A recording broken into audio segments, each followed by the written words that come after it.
Good morning. It's Reverend Ric here at Unity of Royal Oak, and it's kind of an odd morning. I'm here by myself,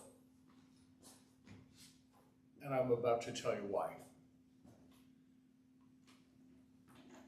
And bear with me, because I today am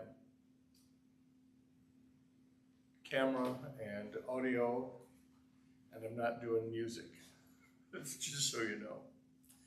So we're not having service in person today. I know that a few people have driven up to the building this morning. We have signs in the windows. I want you to understand why, in case you didn't get our email or read our Facebook post. Since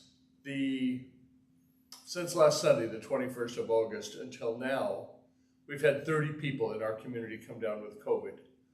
We think the vast majority of those happened at the CD release party, but we're not sure. Some could have happened last Sunday. So we're taking this week off. We'll stream this service out, and next week we'll be back as we always are, in person. The decision to suspend in-person services for a week was made deliberately and not from a place of fear. During the week, we will sanitize all of the hard surfaces in the building. We have an electrostatic sprayer. We will spray all of the soft surfaces. We will be ready for in-person service next week. We needed to let this expanding wave of COVID dissipate, just like any wave, like any storm. So I trust and know that you'll understand that. Do I miss having Kim over here next to me? I do, and our choir and all of it, but so many of them have come down with this virus. And I'm grateful to acknowledge that for the most part, the symptoms are relatively mild. So there it is. Okay. Welcome to Unity of Royal Oak.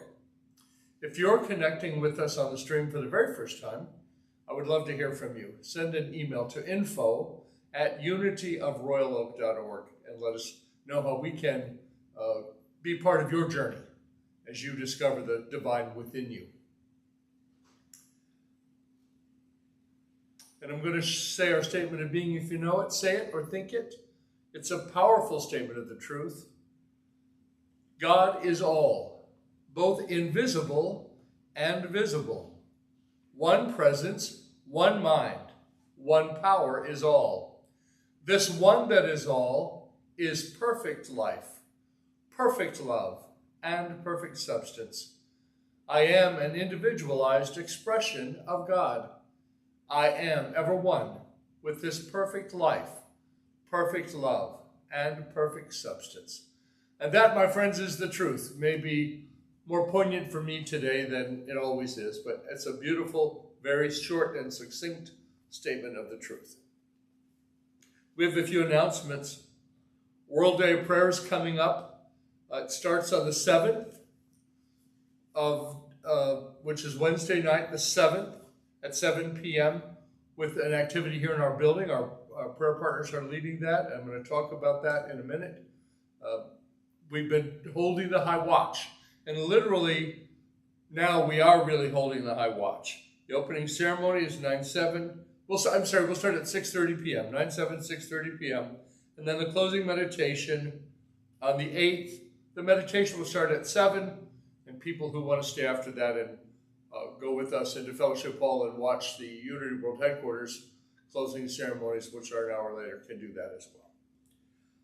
We have a picnic coming up on Sunday, the 11th of September at J.C. Park in Berkeley. If you are interested in volunteering for setup cleanup or to be a part of that, get a hold of Kim, Kim @unityofroyaloak.org, or if you have her cell number, call her. The church is providing chicken, roasted and fried, and water, and all of the plates and things that you need. Bring a side dish to share. Bring games if you have them. I love to play cards, play chess, whatever you like to do. Conversation starter games. This is a time for us just to come together, easy breezy, have some fun, bring whatever you would like to do at a picnic, and have some fun with your spiritual family. The park does have a playscape for kids and grandkids, and also for nieces and nephews, so bring them along. let them have some fun too. You may want to bring there are lots of picnic tables over there. You may want to bring a camp chair if you want to sit out a little bit, so you can do that as well. And we have a couple of new classes beginning very soon. April Ullenberg, beloved teacher, I've taken a number of classes with April. She is teaching a class starting on Tuesday night, the 6th of September, on Zoom. The details are in your e-news. Hint, you can read it there, or on our website at unityofroyaloak.org. And I'll be teaching a mystical approach to book study. It's not really a teaching. I'll be facilitating a conversation, some deep questions. Eileen Patrick was here a few weeks ago and helped to launch this. That will be Saturday mornings, starting on the 10th of September at 10 a.m. And that will be both in person in Fellowship Hall and on Zoom. So either way, you can connect with that. All right. Take a deep breath with me. Let's let go of the announcements, but retain the info. Let's move into the more sacred and quiet time of our service. I'm going to begin this, as we always do, by reading today's daily word for Sunday, the 28th of August. Can you believe we're already at the 28th? Goodness. 2022. And the key word for today is purpose. I pursue my purpose with passion. I love the alliteration there. I pursue my purpose with passion. Don't be afraid and don't be ashamed. Say it aloud with me. I pursue my purpose with passion. Over the course of my life, I have discovered what has kindled my passions, captivated my attention, and made me feel most alive. My passions lead me to discover my purpose, to which I choose to devote my time and my life. My highest spiritual purpose is to live from my divine nature. My divine gifts of life, love, and wisdom express uniquely through my passions, fulfilling me while demonstrating the truth of my being. I listen to the still small voice of spirit within to discern the best way to fulfill my purpose. I heed its call to learn, discover, and grow. It is never too early or too late to embark upon the journey of a lifetime. I am ready, willing, and more than able. And I'm going to say those last two sentences again because they're profound. It is never too early or too late. Never. I don't care if you're 99, right? It's never too late to embark upon the journey of a lifetime. Why not? Maybe not in this lifetime. Maybe it'll continue in the next one. Who knows? I am ready, willing, and more than able, it says. And the Bible verse for today is from Gospel of John, chapter 18, verse 37. For this I was born, for this I came into the world, to testify to the truth. As I read that earlier this morning, after a beautiful conversation I had with Mary Wackrow on the phone to pray with me, there are times when I need somebody to pray with me, so I have a bunch of people I can call. And, I knew Mary was up because she had sent me a message anyway. She reminded me that my job here is to speak words of truth. That's all. Those words of truth will bear themselves out. What do we know to be true? That God is all there is. There is nothing else. And that we will surely get through this. Whatever is going on in your life, in your world right now, you'll get through this too. So when I read this scripture this morning, I read it this way. For this I was born, and for this I came into the world, to share and testify to the truth. Amen. It's prayer time. We have many prayer partners today holding sacred space out for us. I know that we have a private chat, because I'm a prayer partner too. We have a private chat that we always have going on where we share those confidential things if you give us permission, or just the names if you haven't. But that's personal stuff. But I've been watching the level of conversation go up, the level of prayer consciousness, anchoring this service, anchoring this community. Yesterday we had a lovely prayer circle for healing for the community. We did that online on Zoom. Very powerful, very powerful. It's just like taking that big holy breath that Mary talks about and Sighing it out. It's good. So I'm going to start a prayer, and I'll stop and I'll invite you to share your prayer intentions, your prayer requests into the space. I'm going to move this tablet before I accidentally turn it off.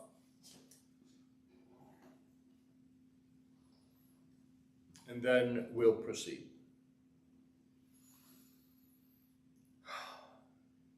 Almighty, eternal, supernal, loving Spirit, we come now as a community gathered all over the place, at home, in other towns, in other states, out in Wyoming. Thank you, dear one, we got your message. We gather as a community to celebrate the truth that right where we are, God is.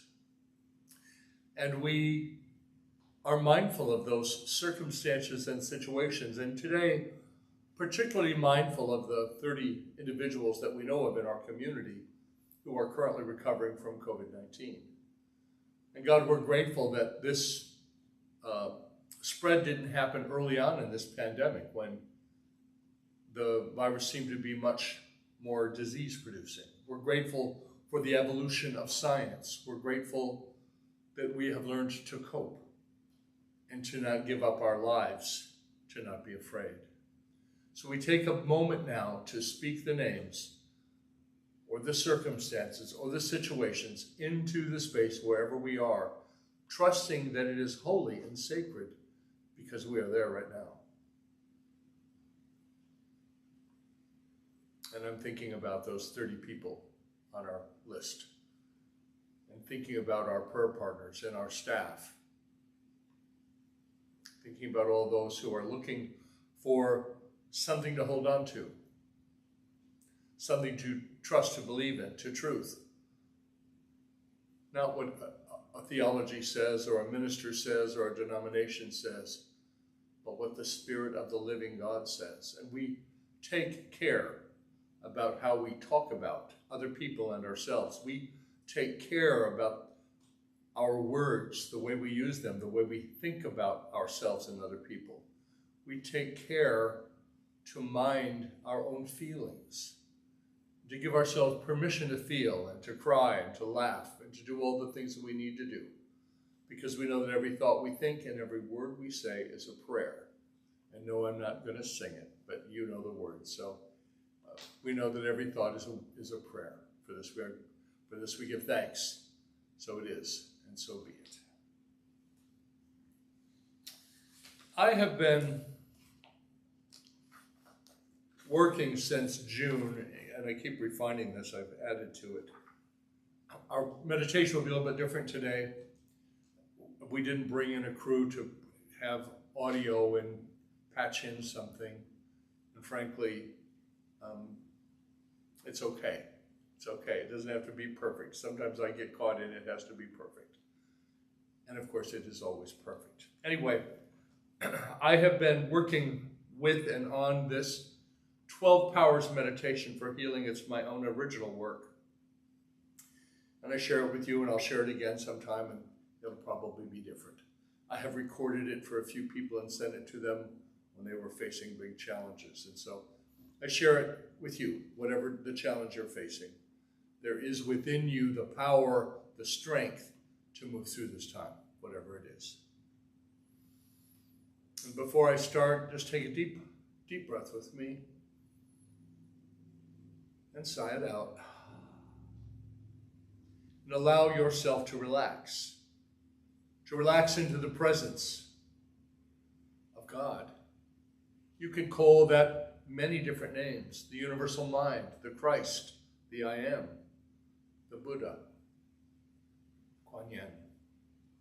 Relax into the presence as you relate to it, to that presence that is deep within you. I love Cora Fillmore's statement about Christ enthroned in man, the Christ enthroned in you.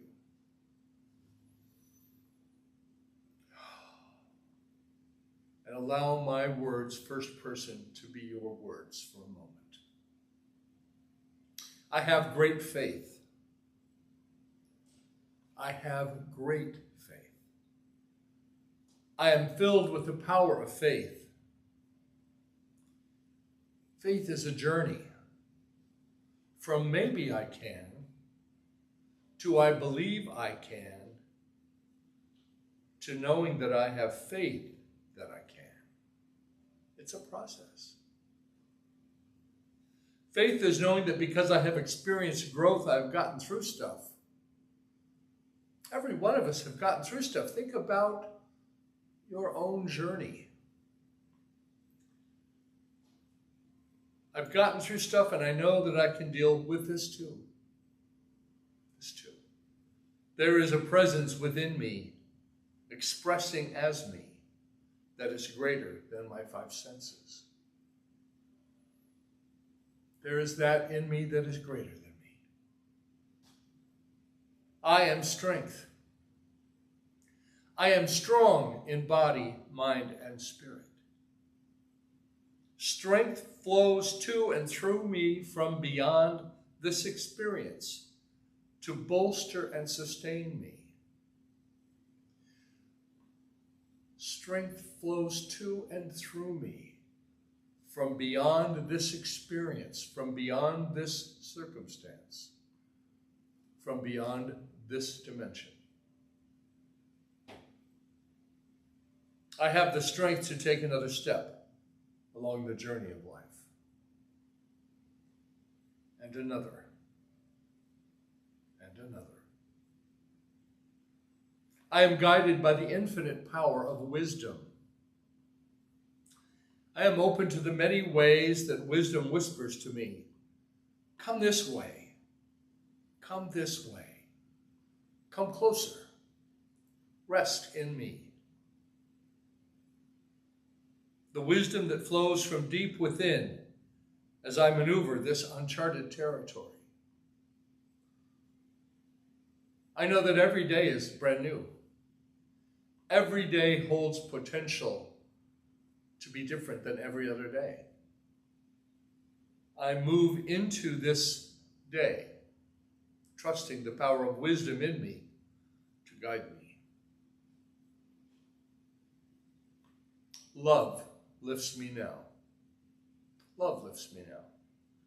Love flowing from family and friends, and especially from the source of all love, the eternal indwelling Christ presence. Love is that force that binds and attracts all things together. Love that binds the entire human family together.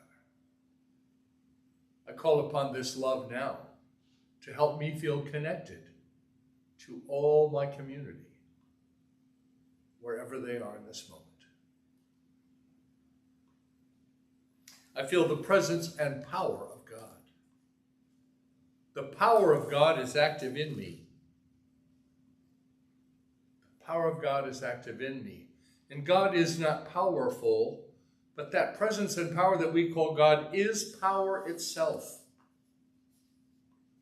I am made in the image and after the likeness of the Most High. So the power that creates worlds and that created you and me is still in me and in you as who we are. That power is within us. It didn't get snatched away. It's a quality of the consciousness of the living God expressing itself in each of us. As I surrender myself to this awareness, I feel power filling my entire body. Power coursing through every cell, sinew, muscle, bone, organ, vein, and artery. Power coursing through every thought, every word, every feeling. Everything that I know about and understand, and even all that I don't know about, I know that I am created in the image and after the likeness of God.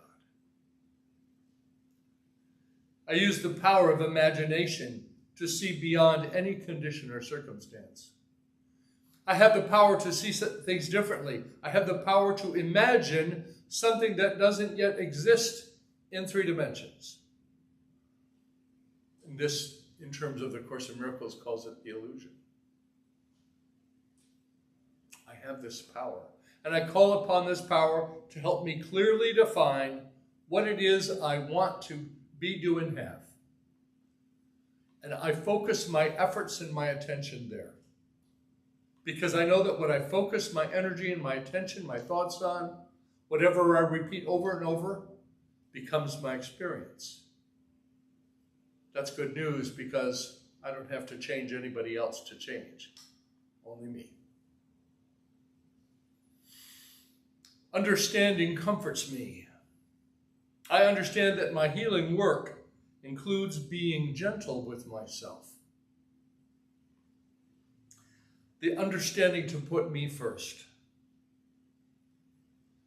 That takes some courage, by the way. Give it a try. See what you think. The understanding to give me the gift of this time to heal.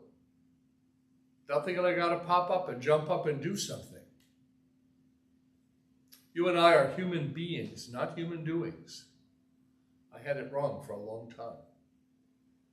Even though intellectually I understood what I just said, I wasn't living it.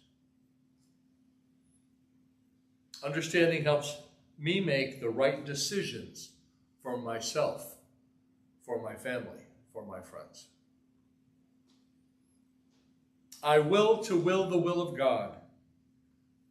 I call upon the power of will that helps me make the best decisions in every moment for me, because I know that I am my principal caregiver. I am the one who gets to take care of this one, primarily. I use all of these powers and all the capability of my internal helpers to guide me through this time. Whatever you're feeling, maybe are you one of the 30 with COVID? Are you one concerned about them? Or are you dealing with another challenge? I know that there are people in our community with many challenges. Cancer, a diagnosis pending, healing interrupted, or it seems to be. Dear ones in the hospital waiting for test results right now. A friend of mine in my hometown. All of these, I will to will the will of God. I surrender myself. I use all of the power and all the capability of all of my internal helpers to guide me through this time. Order is my friend. Order which balances and harmonizes the discomfort and awkwardness with a deep sense of knowing that this too shall pass. This too shall pass. You have never had anything go on that you didn't get through. You may be going through something now, but you've never had anything you didn't get through. Breathe and trust. Order is the underlying structure of all that is, of everything seen and unseen, of everything that exists physically and is yet to be, that is currently an idea in the very mind of God. All of it requires this underlying structure that we call order. Zeal energizes me to take another step. Zeal, not that crazy like run straight into the wall at 80 miles an hour, but zeal that encourages, that gives me strength and energy that I can call upon, that helps me activate my body and my thinking. Zeal is the enthusiasm to care for myself like I would care for any other person. Zeal around doing everything that I can to make sure that I come through this time successfully. I release and let go. The power of elimination provides the ability to let go of any concern or anger, frustration, sadness, grief, or fear. Now, we don't just say we're going to let it go and it's gone. We do whatever work we need to do. But we do it in concert with these 12 helpers that are part of us. It's not something outside of us. It's part of our very nature. I have the power to let go of thoughts that no longer serve me, of beliefs that no longer serve me. I have the power and the ability to release and surrender anything that is not truth with capital T. I can release and let go of whatever other people have said about me in my life. That's their opinion, and I bless them. I have the power to release the thought that anything, life, this moment, should be anything other than it is. Breathe.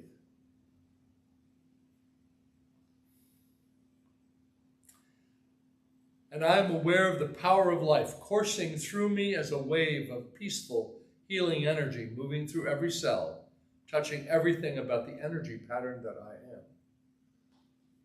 Bringing order to my thoughts. Life itself, the very life of God, expressing in, through, and as me. And I know the same life expresses in you. From the bottoms of my feet right up to the top of my head, the crown chakra, this energy is moving through me, changing me moment by moment. I am grateful for this life that lives me. So it is, and so be it. Amen.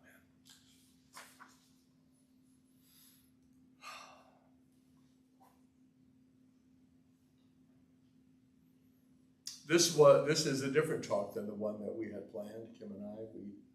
We were doing our last message in the music, the messages in the music series, and today one of the messages is in the lack of music.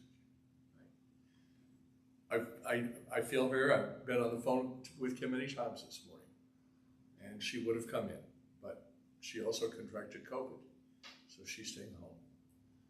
And you get me today, so next week we'll appreciate Kim and our whole choir and all of our community gathered together. We will be together next week.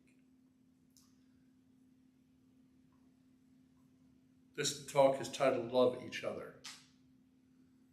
And that's a very simple concept, but not necessarily easy to do. It implies love each other and love myself. The master teacher said, love one another as I have loved you. And in 2 Timothy chapter 1, verse 7, it's recorded here, For God did not give us a spirit of cowardice, but rather a spirit of power and of love and of self-discipline. We're not timid. We have been created in the image of God. I know I've said it a couple of times. Because it's important that we wake up to it. It's nice to say it, oh yeah, Rick, it's nice. But it's the truth.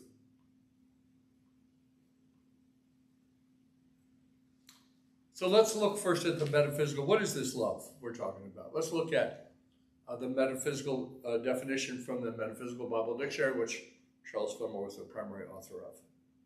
Love is a divine attribute. It is an idea in the one mind. God is love, and love is God, or a quality of being, a quality of life expressing itself. It is part of it. Love is part of the expression of life. The difference between divine love and human love is just degree. We have a tendency to get caught up in when we look at being in love with someone, or I love this and I don't love that kind of thinking. That's kind of limited. It's caged in. Divine love is broad, unlimited. It's the same for everybody, about every situation and every circumstance. And I wish I could tell you that I was there. I'm not there yet, but I'm working at it. Love is the great harmonizing power. Human love is based on personality and can be selfish and lawless and fickle. Have you had any of those experiences with love? Being in love? Thinking you're being in love, looking to someone else to love me? Well, guess whose job it is to love you? It's your own. It's my job to love me. Because the moment I look to someone else for that, it can be taken away. And real love can never be taken away. Divine love, in reality, there's only love. We express just a portion of the divine nature of love. When we establish ourselves in a consciousness of divine love, meaning we apply it broadly, equally to everything, every circumstance. We can fulfill the command, love your enemies, do good to them that hate you, bless them that curse you, pray for them that despitefully use you. Pray for the thing that you think is your enemy. Human, animal, thought, concept. Transform it. Use love to transform it. Love transforms things. The development of divine love has its place in demonstrating supply. When love is established in the consciousness, it draws to us everything we need. Love, divine love, God's love, that great attracting and binding force in the universe will draw to you everything you need to experience your life happy, fulfilled. Doesn't mean you'll never have a moment of sorrow. Doesn't mean you'll never get sick. It just means you have the energy, the strength, all of it to move through it.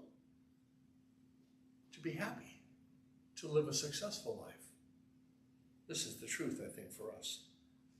I've come to understand that love is a way of living, a way of being with ourselves and with other people. And it takes practice and it takes work. And something I've learned recently again, for about my mother would say, umpteenth time, however many that is, what goes on in my head doesn't always come out of my mouth. Or I'm not always as attentive as I would like to be. And dear ones point that out. It's like, Rick, you're not showing up the best way that I know you could.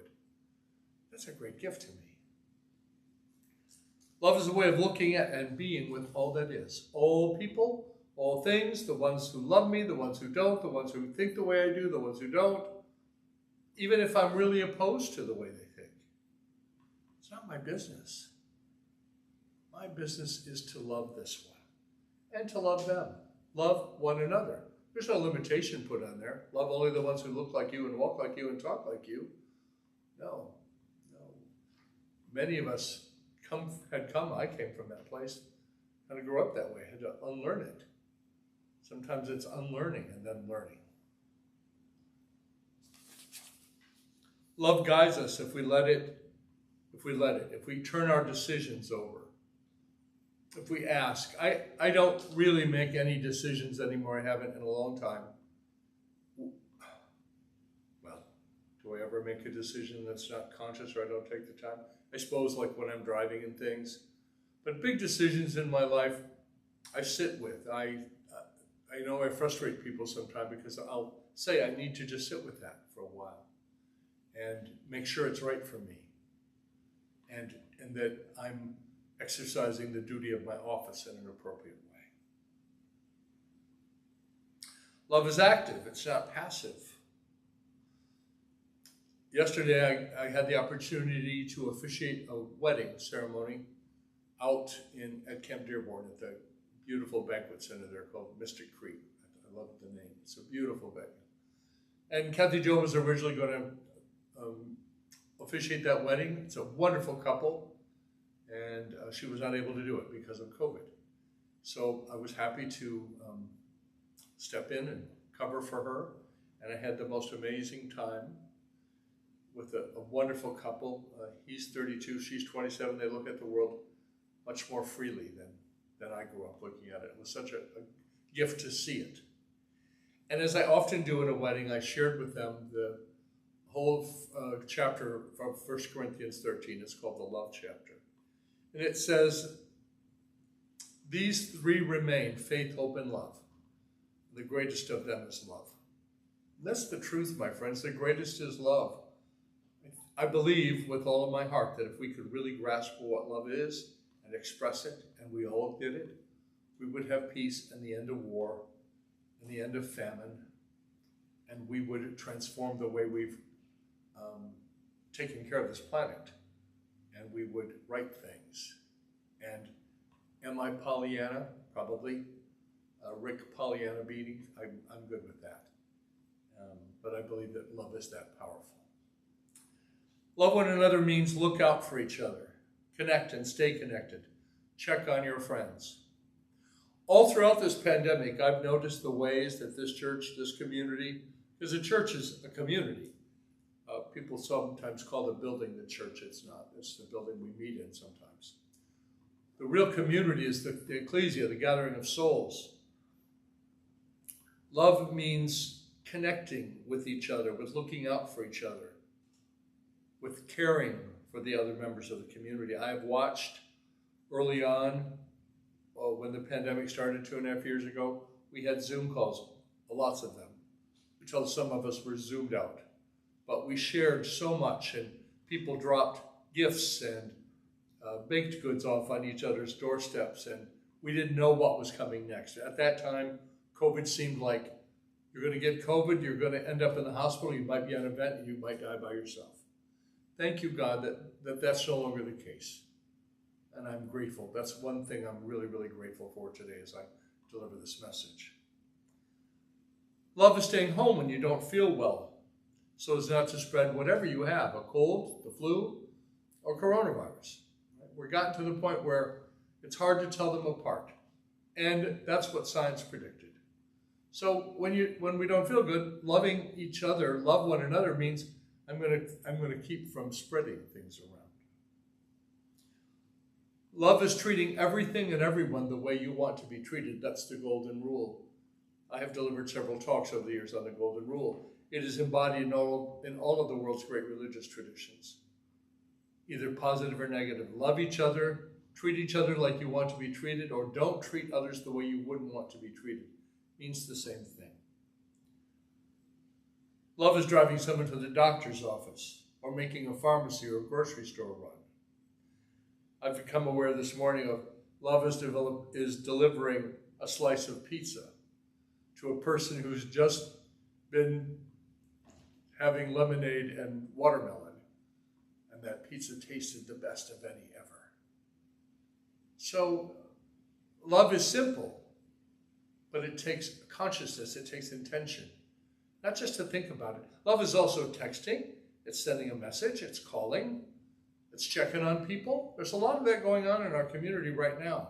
And it doesn't have to go through the bottleneck of Ric Beattie. People are reaching out and ministering to each other. That is really the kind of community that we continue to build here.